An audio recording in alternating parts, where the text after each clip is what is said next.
अजीज़ बच्चों, V school में आपका एक बार फिर इस्तकबाल करता हूँ। हमारी अगली गज़ल है जनाब निदा फ़ाज़ली की। निदा फ़ाज़ली हमारे ज़माने के अहम जदीद शायर और अदीब थे। उनका असल नाम मुक़्तदा हुसैन था। वो 1940 में मध्य प्रदेश के शहर ग्वालियर में पैदा हुए। उन्होंने उर्दू और हिंदी में एमए तक तालीम हासिल की। उनकी शायरी के कई मजमूए शाये हो चुके हैं। शहर में गाँव उनके कलाम का कुल्लियात है, जिसमें लफ्ज़ों का पुल, मोर नाच, आँख और ख्वाब के दरमियान, खोया हुआ सा कुछ, जिंदगी की तरफ और शहर मेरे साथ चल तू नामी शायरी के मजमूए शामिल हैं। निदा फ़ाज़ली ने दीवारों के बीच और दीवारों के बाहर 2 सवानही नावल भी लिखे हैं। उनका इंतकाल मुंबई में 8 फरवरी 2016 को हुआ। चलिए अब हम उनकी गज़ल देखते हैं। उनकी गज़ल का पहला शेर है, सफ़र में धूप तो होंगी, जो चल सको तो चलो, सभी हैं भीड़ में, तुम भी निकल सको तो चलो। यानी शायर यहाँ ये कह रहे हैं कि जब आप ज़िंदगी का सफ़र तय करते हैं तो इसमें धूप तो होंगी, यानी मुश्किलात, परेशानियाँ, रुकावटें और दुश्वारियाँ आपको ज़रूर आएगी।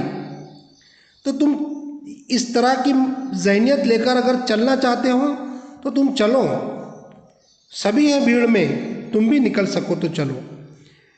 यानी अगर आदमी पहले ही से अपने आप को ये सोच ले कि ये सफ़र में मुझे मुश्किलात आने वाली है और वो ज़हनी तौर पर उसके लिए आमादा हो, तो वो शख्स जो है पॉजिटिवली अपना रास्ता तय कर सकता है। यहाँ हर शख्स परेशान है, लेकिन परेशानियों का रोने से परेशानियाँ दूर नहीं होती। इसके लिए अमली इक़दाम उठाना पड़ता है।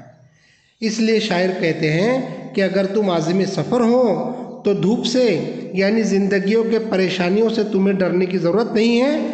तुम्हें इन तमाम मुश्किलों पर मात करते हुए अपनी जिम्मेदारियों को, अपनी ज़िंदगी को बसर करना है। अगर आप इस तरह की सोच लेकर चलते हैं तो आपकी ज़िंदगी का सफ़र आसान होगा और आप कामयाब ज़िंदगी गुजार सकते हैं।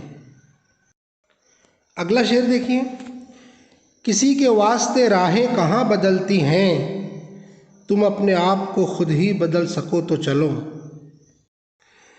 शायर ये कह रहा है कि आप पॉजिटिव अप्रोच, पॉजिटिव एटीट्यूड को लेकर चलिए। यानी आप ये समझेंगे कि ज़माना आपके साथ ढल जाएगा, ऐसा नहीं होगा। एडजस्टमेंट ज़माने के साथ आपको करना पड़ेगा। यहाँ किसी के लिए राय नहीं बदलती, बल्कि अपने आप को उन समाजी और माशराती हालात के में ढालना पड़ता है और इसलिए ज़िंदगी साथ चलती है। शायर कहते हैं कि किसी के वास्ते रास्ते बदलते नहीं हैं। अगर तुमको चलना है और आगे बढ़ना है तो इन्हीं माशरे के तयन करदा रास्तों को अपनाना होगा। बल्फाज़ दिगर शायर ये कहते हैं कि कोई इनकलाबी कदम उठाने की बजाय आपको पॉजिटिव अप्रोच करना है और ज़माने को अपने साथ लेना है और ख़ुद अपने आप को बदलना पड़ेगा। अपने आप को एडजस्टमेंट की आदत डालनी होगी। अगला शेर देखिए, यहाँ किसी को कोई रास्ता नहीं देता, मुझे गिरा के अगर तुम संभल सको तो चलो।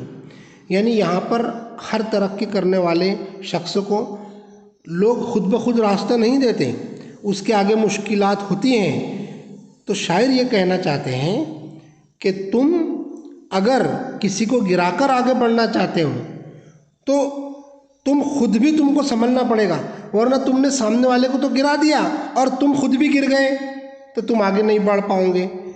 तो शायर कहते हैं कि यहाँ किसी को कोई रास्ता नहीं देता, मुझे गिरा के अगर तुम संभल सको तो चलो।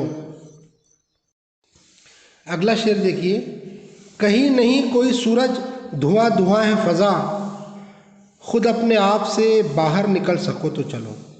शायर ये कहते हैं कि यहाँ कोई सूरज नहीं है जो हमें रास्ता बताए, यानी हमारे माशरे का कोई रहनुमा नहीं है। हर तरफ जो है हालात हाजरा आप अगर नज़र डालेंगे तो हमें ये नज़र आएगा कि हर तरफ हर समत हमारी रहनुमाई कर सके ऐसा कोई लीडर हमको नज़र नहीं आता। हर तरफ तारीकी है, हमें कोई रोशनी दिखाई नहीं देती, फ़ज़ा जो है धुआं है। अब आपको क्या करना है, खुद अपने आप से बाहर निकल सको तो चलो, यानी अपने वजूद से खुद से अपने को कोई तैयारी करनी पड़ेगी, आगे बढ़ना पड़ेगा। हमें खुद सूरज का किरदार अदा करना होगा। अगर तुम में इस इक़दाम का हौसला है तो तुम आगे बढ़ो। अगला शेर देखिए, यही है ज़िंदगी कुछ ख्वाब चंद उम्मीदें, इन्हीं खिलौनों से तुम भी बहल सको तो चलो। देखिए हमारे पिछले गज़ल जो हमने पढ़ी थी उसमें जनाब शाद अज़ीम आबादी ने भी ये कहा था कि खिलौने दे के बहलाया गया हूँ। बस यही बात शायर साहब यहाँ कह रहे हैं। शायर ये कह रहे हैं कि ज़िंदगी की तकमील के लिए इंसान के कुछ ख्वाब और कुछ उम्मीदें होती है जिस पर ज़िंदगी जी जाती है। यानी शायर यहाँ ये कहते हैं कि दरअसल ये ख्वाब और उम्मीदें वो खिलौने हैं जो इंसान को बहलाए रखते हैं और उसे नाउम्मीदी, मायूसी और कनूतियत का शिकार नहीं होने देते। शायर कहता है कि अगर तुम इन खिलौने से बहल सकते हो तो फिर ज़िंदगी की जानिब कदम बढ़ाओ।